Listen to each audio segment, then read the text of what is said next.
이 저녁에 하나님의 말씀은 요한복음 15장 1절에서 8절까지 있는 말씀을 함께 나누도록 하겠습니다.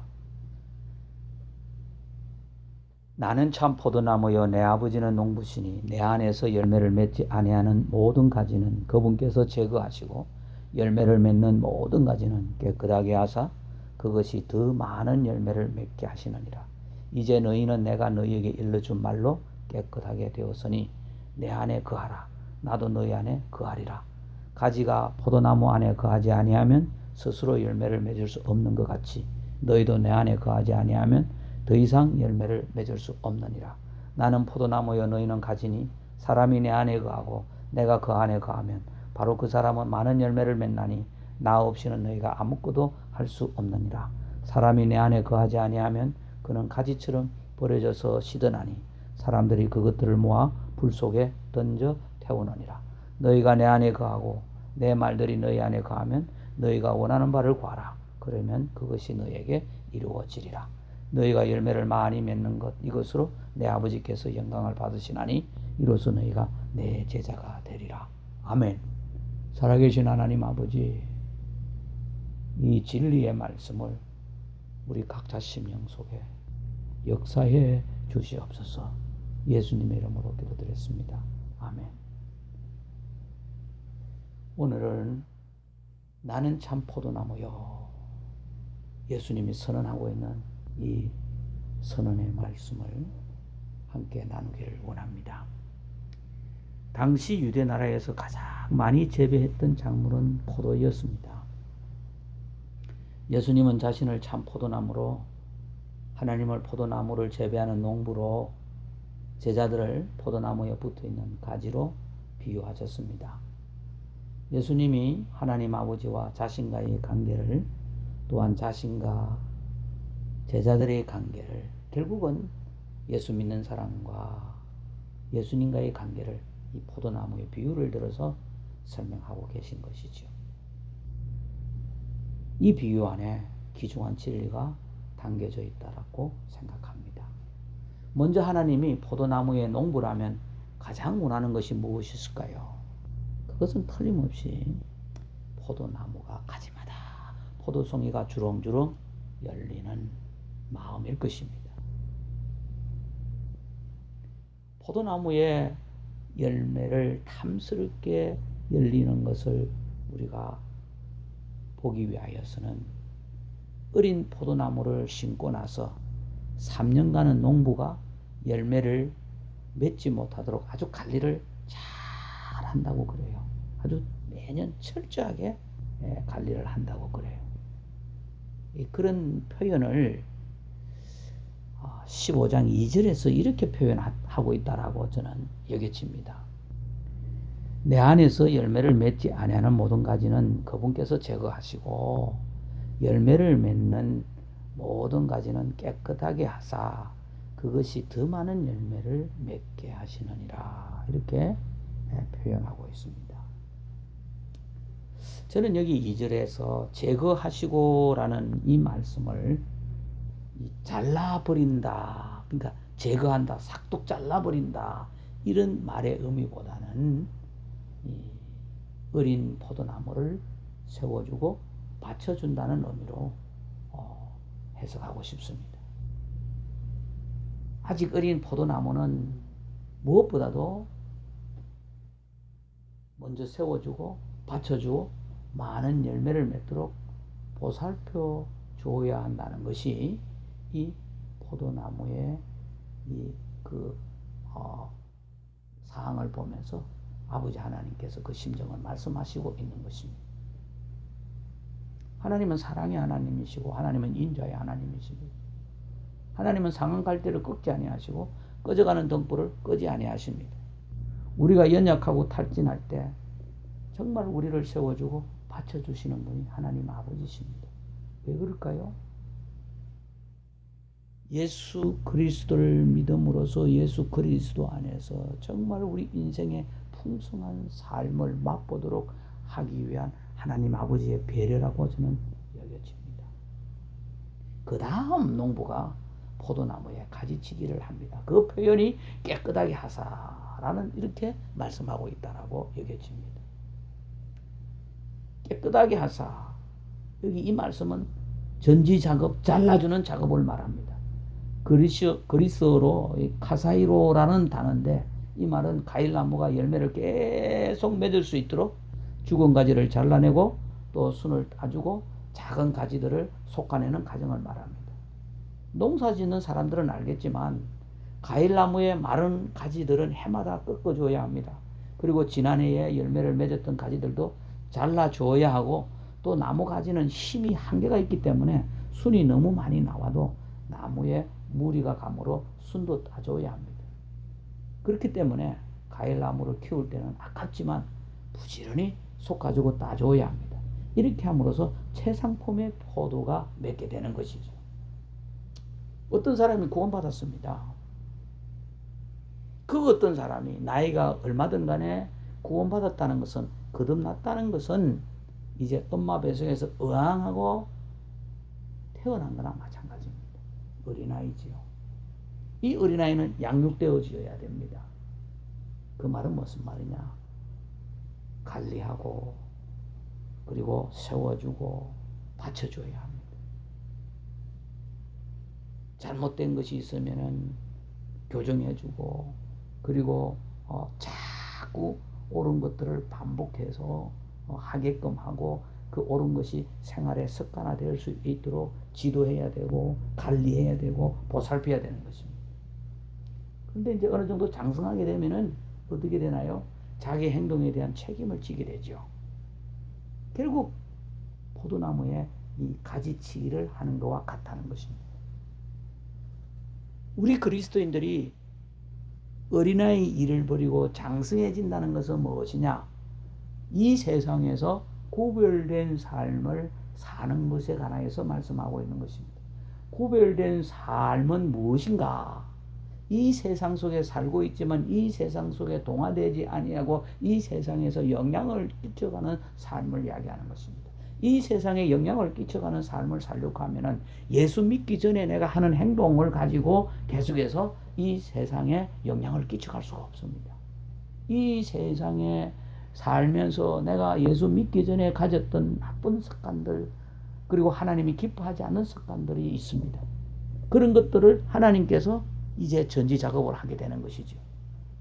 구체적으로 우리가 이야기한다면은 술을 마시는 거라든가 담배를 피우는 거라든가 거짓말을 아무 생각 없이 하는 거라든가 비난을 한다든가 미워한다든가 시기한다든가 질투한다든가 잘못된 이런 이 습관들 주님이 기뻐하지 않는 말이나 행동들 이런 것들을 이제 버릴 수 있도록 포도나무 그 농부가 좋은 포도를 맺게 하기 위하여서 가지를 잘라주고 순을 솎아내고 하는 것과 마찬가지로 하나님 아버지께서 우리에게 그 전지 작업을 하신다는 겁니다. 물론 저도 이 부분에 대해서 자유롭지 못한 사람 중에 한 사람입니다. 그러나 예수 안에서 하나님께서 아닌 것은 아니다라고 가르쳐 주시니까 제가 그 부분에 관하여서 그렇구나 깨닫고 주님이 기뻐하고 원하는 것들을 해가야 되겠다라고 교정하고 주님을 향해서 바로 가게 됩니다. 그리스도인에게 특징이 있다면 뭘까요? 깨끗한 삶입니다. 구분된 삶입니다. 성별된 삶입니다. 뭡니까? 거룩한 삶을 이야기하는 것이죠.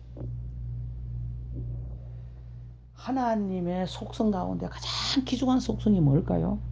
거룩성입니다. 만군의 하나님이라 그랬습니다. 그렇다면은 많은 신들 가운데에서 최고의 어뜸이신 분이 하나님이신데 그 하나님께서 하나님이 되심을 인정받을 수 있는 여러 가지 속성 가운데 가장 첫째 자리에 올 수 있는 속성이라면 거룩성이라고 저는 여겨집니다. 우리 예수 믿는 사람이 이 세상에서 나타낼 수 있는 가장 많은 것들이 있지만 그 가운데에서 가장 귀중한 것이 있다면 무엇일까? 하나님의 형상을 담은 거룩성이다 하는 것입니다. 깨끗한 삶을 말하는 것입니다. 세상 속에서 구별된 삶을 말하는 것입니다. 베드로전서 1장 15절에 있는 말씀을 보게 되면은 오직 너희를 부르신 분께서 거룩하신 것 같이 너희도 온갖 종류의 행실에서 거룩할지니라. 기록된 바 내가 거룩하니 너희도 거룩하라라고 말씀하고 있는 것입니다. 사도 베드로가 사실 어떤 사람이었습니까? 예수님 따라다니면서도 예수님 모른다고 부인하고 예수님과 같이 안 있었다라고 맹세까지 하고 저주까지 한 사람 아닙니까? 이런 사람이 시간 속에서 변화되면서 뭐라고 말씀하고 있습니까? 온갖 종류의 행실에서 거룩하게 살아야 된다. 사도 바울이 자기가 이렇게 거룩한 삶을 살지 않으면서 지금 이렇게 이야기하고 있을까요? 부활하시기 이전에 그 베드로의 모습은 참 어떻게 보면은 우리가 그런 생각을 할 수 있지만 부활 이후에 예수님의 그 사랑에 그 확실하게 체험이 되어지고 난 이후에 베드로의 그 설교와 행적을 보십시오. 완전히 바뀌어지고 달라졌습니다.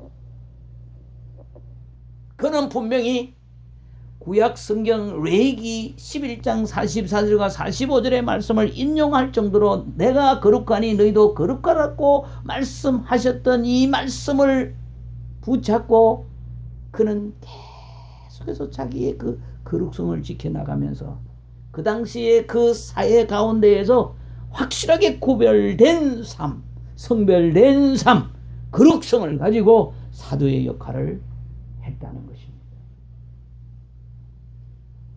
우리의 구별된 삶, 거룩성입니다. 깨끗한 삶입니다. 성별된 삶을 말합니다. 우리가 어떻게 성별된 삶을 살 수 있습니까? 깨끗하게 우리가 살 수 있는 방법은 두 가지를 하나님께서 사용하십니다. 하나님의 말씀과 징계입니다. 요한계시록 3장에 있는 말씀을 보게 되면요, 열심을 잃은 라오디아 교회를 향하여서 이렇게 말씀하고 있습니다. 내가 사랑하는 자들을 다 책망하고 징계하노니, 책망하고 징계하노니 그런즉 열심을 내고 회개하라 그랬습니다. 하나님이 무턱대고 우리를 제거하시는 것이 아니고 무턱대고 우리에게 고난을 주시는 것이 아니라 우리를 책망하고 징계하면서 먼저 하나님께로 돌아올 수 있는 그 기회를 주시는 것. 책망할 때 들으면은 바로 설 수 있으면은 구별된 삶을 살면 그것으로 끝나겠죠. 그러나 책망했음에도 불구하고 계속해서 내 고집을 피운다면 하나님의 징계의 손길이 닿을 수밖에 없습니다. 하나님의 징계의 손길은 하나님의 학성기라고 그랬습니다. 학성기가 귀에 대면 어떻습니까? 아주 쩡쩡하게 울리면서 우리가 깜짝 놀라지 않습니까? 하나님께서 우리를 사랑하기 때문에 징계한다. 그 말씀을 히브리서 12장 6절에서 주께서 사랑하는 자를 친히 징계하시고 8절에서는 모든 사람이 징계를 받음으로 너희에게 징계가 없으면 너희가 사생하여 한 아들이 아니니라 그랬습니다.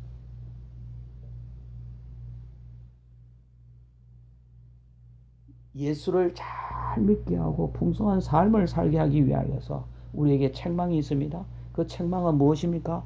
자다가 갑작스럽게 꿈속에서 우리를 책망하시는 것이 아니고 그 책망은 이미 여기 기록된 하나님의 말씀 속에서 우리에게 경고하고 있는 말씀들이 있지 않습니까? 그 말씀에서 돌아서면 하나님께서 기쁘시게 받으십니다.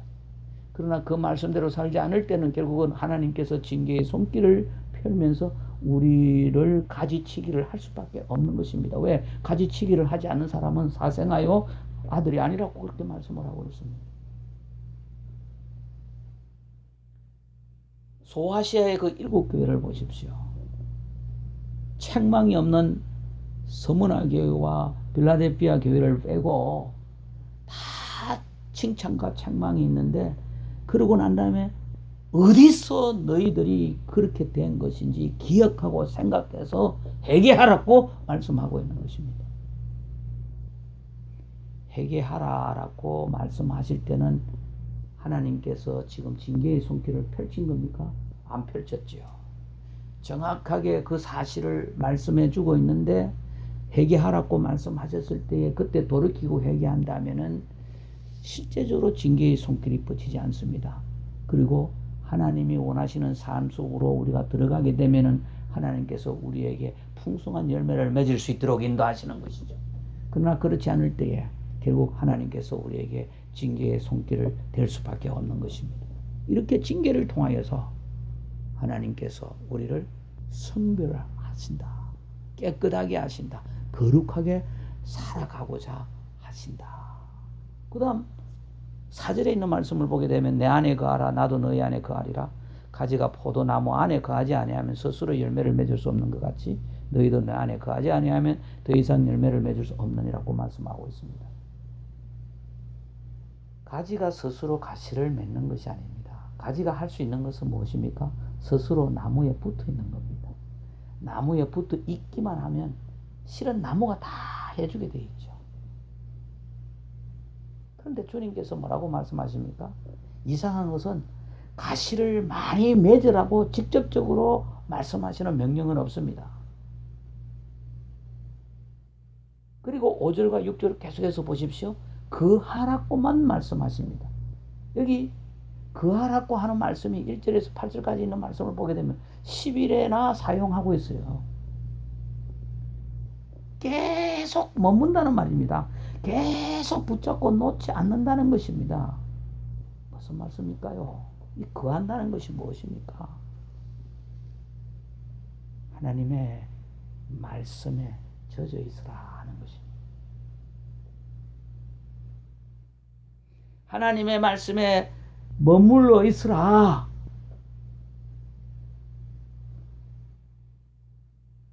예수님의 제자가 되는 일은 예수를 믿는 겁니다. 그리고 예수님을 닮아가는 겁니다. 예수님을 닮아가기 위하여서는 무엇이냐? 예수님이 하신 말씀대로 따라하는 것이 예수님을 닮아가는 겁니다. 그러다 보면은 그 사람 삶에서 예수님의 흔적이 나오게 되고 예수님의 냄새가 나게 되고 예수님의 행동이 나타나게 되지 않습니까? 예수님이 우리 마음속에 거하심으로 말미암아 하나님의 자녀가 되었고 성령님이 우리를 인쳐주셨다 하면은 계속해서 그 예수님 안에 머무는 삶을 살아야 되는데, 계속해서 예수님 안에 머무는 삶은 무엇인가? 살아있는 이 하나님의 말씀을 순종하면서 살아가는 삶. 언제든지 우리의 삶의 현장에서 하나님의 말씀을 적용하고 하나님의 말씀의 원리를 적용하면서 살아감으로 말미암아 예수의 냄새를 나타내고 예수의 흔적을 나타내고 예수의 행동을 나타내라는 것입니다. 그럴 때에 우리의 삶이 마치 여기 이 포도나무가 아주 주렁주렁 탐스러운 열매를 많이 맺듯이 우리 인생의 삶에서 아름다운 열매들을 맺으면서 살아갈 수 있다는 것입니다. 아름다운 열매를 맺는다는 것이 무엇입니까? 하나님의 말씀의 역사가 우리의 삶의 현장에서 일어나는 것입니다. 하나님의 말씀의 역사가 일어난다는 것은 우리가 할 수 없는 놀라운 불가능한 것을 가능케 하는 기적적인 역사도 우리가 볼 수 있다는 것이 포함되어 있는 것입니다. 그렇습니다. 사랑하시는 여러분, 포도나무 가지는 포도나무에 계속 붙어 있을 때만 열매를 맺을 수가 있습니다. 그래서 예수님이 나는 참 포도나무다고 말씀하셨습니다. 그리고 우리는 그분의 가지라고 말씀하고 있습니다. 우리가 무슨 일이 있어도 예수님께 붙어가 있어야 됩니다. 인생의 고난의 강풍이 불어와도 무슨 일이 발생해도 우리는 꼭 주님의 포도나무에 붙어 있는 믿음이 있어야 하는 것입니다. 룻기서에 있는 말씀을 보세요. 모압 땅에 룻과 나오미가 어떻게 해서 그들이 참 다윗의 아버지의 할아버지 잉태하게 되나요? 처음에 잘 살아보려고 베들레헴에서 모압 땅으로 이주했는데 이 나오미는 그저 남편이 하자는 대로 동의만 했겠지요. 그런데 10년 동안에 남편 죽고 두 아들 죽었습니다. 가만히 생각해 보니까 잘못된 선택이었다는 것을 알았습니다. 그래서 다시 베들레헴으로 돌아왔는데 다시 베들레헴으로 돌아오고 난 뒤에 나오미가 바뀌었어요. 어떻게 바뀌었는가? 하나님께서 말씀하신 그 말씀대로 룻을 지도를 합니다. 그래서 결국 잃었던 거 다 찾고 그리고 예수 그리스도의 그 계보에 들어갈 수 있는 이방인으로서는 도무지 일어날 수 없는 불가능한 일이 룻이라는 여인에게 찾아왔습니다. 하늘과 땅은 없어지겠으나 내 말들은 없어지지 아니하리라. 예수님께서 마태복음 24장 35절에서 말씀을 하셨습니다. 말세의 징조에 관하여서 예수님께서 말씀을 하시면서 하늘과 땅은 없어지겠으나 내 말들은 없어지지 아니하리라. 결국 우리가 믿음의 생활을 잘 할 수 있는 것이 무엇일까요? 하나님의 말씀대로 따라가는 우리의 생활이 되어야 되는 것입니다. 왜? 다른 것은 다 없어지는데 말씀은 없어지지 아니한다 그랬습니다. 그래서 예수님이 살아있는 참 말씀이십니다. 그 말씀이 우리 삶 속에 계속해서 머문다면, 붙어 있는다면은 우리는 심지어 불가능한 것도 가능한 그 놀라운 하나님의 역사를 볼 수 있는 것입니다. 예수님이 우리에게 진정한 소망이 되신다는 겁니다. 7절에 있는 말씀을 보십시오. 너희가 내 안에 거하고 내 말이 너희 안에 거하면 너희가 원하는 바를 구하라. 그러면 그것이 너희에게 이루어지리라 말씀하고 있습니다. 앞에 6절은 5절과 6절은 뭡니까? 나는 포도나무여 너희는 가지니라. 사람이 내 안에 거하고 내가 그 안에 거하면 아무도 그 사람은 많은 열매를 바로 그 사람은 많은 열매를 맺나니 나 없이는 너희가 아무것도 할 수 없다 그랬습니다. 사람이 내 안에 거하지 아니하면 그는 가지처럼 벌어져서 시드나니 사람들이 그것들을 모아 불 속에 던져 태우느니라. 그러니까 예수 없이 인생에 승리했다고 하더라도 그건 진정한 승리가 아니다. 예수님만이 우리의 전부가 되어야 된다는 사실을 여기서 말씀해 주고 있는 것입니다. 우리가 포도나무 가지로서 포도나무에 붙어 있기만 하면은 포도나무가 열매를 맺을 수가 있다. 하나님께 순종하기만 하면은 하나님이 징계를 하신다. 그 징계 속에서도 우리는 포도나무에 붙어 있는 가지가 되어야 된다는 사실입니다. 어려움이 있을 때도 포도나무에 붙어 있는 포도나무 가지가 되어야 된다는 것입니다. 환난과 핍박과 고난이 와도 그 어떤 조롱과 비웃음이 와도 내가 실패했을 때도 내가 좌절했을 때도 내가 항망한 일을 당했을 때도 포도나무에 붙어있는 포도나무 가지가 되어야 된다는 것입니다. 그래서 7절에 뭐라고 말씀하고 있습니까? 내 말들이 너희 안에 거하면 너희가 원하는 바를 구하라 그렇게 이야기했습니다. 그러면 그것이 너희에게 이루어지리라. 자, 처음에 예수님께서 지금 쭉 말씀하시는 것이 무엇이요? 말씀에 관하여서 말씀을 하십니다. 그 다음에 뭐라고 말씀하십니까? 구하라고 말씀을 하고 있습니다. 그러면서 8절에 너희가 열매를 많이 맺는 것 이것으로 내 아버지께 영광을 받으시나니 이로써 너희가 내 제자가 되리라. 말씀에 순종하면서 살아가는 삶, 더 많은 열매를 맺는다라고 2절에 말씀하고 있죠. 이 2절에서보다 더 많은 열매를 맺는 것이 무엇이냐? 기도 생활이다. 결국 말씀과 기도로 우리가 예수 그리스도가 포도나무이신데 그 포도나무에 붙어있는 포도나무 가지로서 우리가 말씀과 기도로 믿음의 생활을 하게 된다면 우리가 원하는 것이 무엇이든 간에 이루어지리라고 말씀을 하고 있는 것입니다. 예수님의 제자가 된다는 것은 예수님을 닮는 사람이 된다는 것이지 않습니까? 물론 참으로 때때로 이 말씀 앞에서 예수님의 제자로서 예수님을 닮아가는 삶 자체에 대해서 모든 면에 대해서 자유롭지 못한 사람 가운데 저도 한 사람입니다.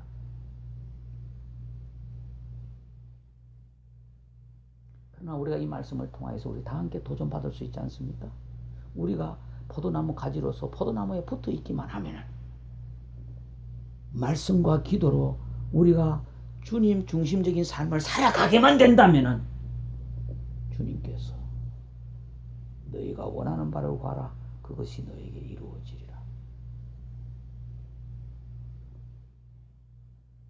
성경에 기록된 하나님의 말씀들은 언제나 우리의 가슴에 울려져야 합니다. 그렇기 때문에 마음의 밭을 여러분들 아주 그 냉랭한 밭으로 만들지 마시기를 바랍니다. 하나님의 말씀 앞에서 겸손하게 말씀을 받을 수 있는 믿음의 생활이 될 수 있기를 바라고 하나님의 말씀을 읽을 때 하나님의 말씀을 들을 때 그럴 때마다 하나님의 말씀을 받고자 하는 좋은 마음의 밭이 되시기를 바랍니다. 그리고 그 하나님의 말씀이 나를 감동시키고 나에게 도전을 줄 때에 그 말씀대로 살아 움직일 수 있는 믿음의 생활이 되어야 됩니다. 우리가 무척이나 사랑하는 자가 있다면 그분의 말씀을 우리가 잊을 수 있겠습니까? 그분의 말씀을 배척할 이유가 있겠습니까?